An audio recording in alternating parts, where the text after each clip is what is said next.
As we said, the crisis began in June 2017 when Saudi Arabia broke ties with Qatar. In a matter of hours, 6 more countries followed suit, snapped their relations with Qatar. It was the biggest diplomatic crisis in the region since the Gulf War of 1991. Our next report brings you the backstory of this dispute.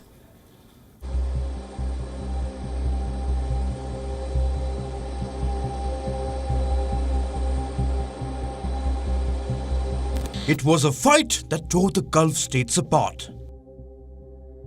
In 2017, Saudi Arabia and its allies Egypt, the UAE and Bahrain announced that they would cut diplomatic ties with Qatar,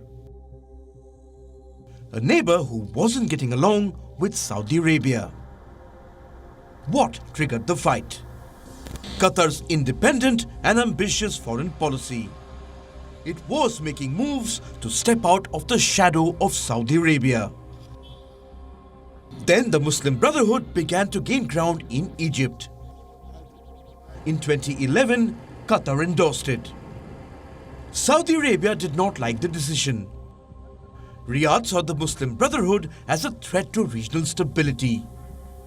It felt their success in Egypt might motivate underground brotherhoods in other countries and challenge the authority of the kingdoms of the Gulf. Qatar disagreed. It deepened its engagement with the Muslim Brotherhood. The second flashpoint was Hamas, the Palestinian militant group. Qatar allowed Hamas to operate from its soil. Saudi Arabia declared it a terrorist organization. The third major point of difference was Iran. Qatar supported Iran.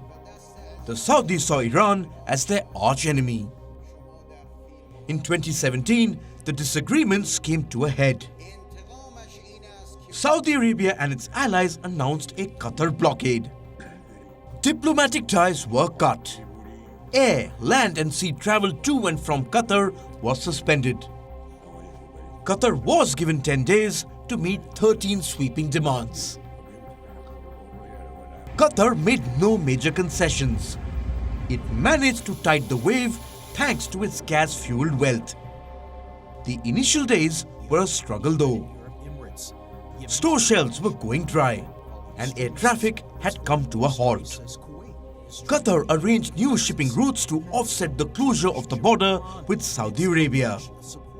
Cash from Qatar's sovereign wealth fund was deployed to shore up local banks. Throughout the negotiations, the Qatari government stuck to its guns. It refused to outsource its foreign policy. What's behind this crisis, of course, is Qatar's sovereignty and independence, if I can put it very simply.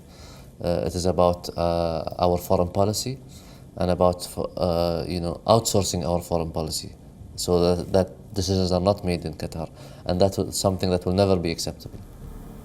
The rift ended up fracturing the Arab world, causing real damage to the Gulf.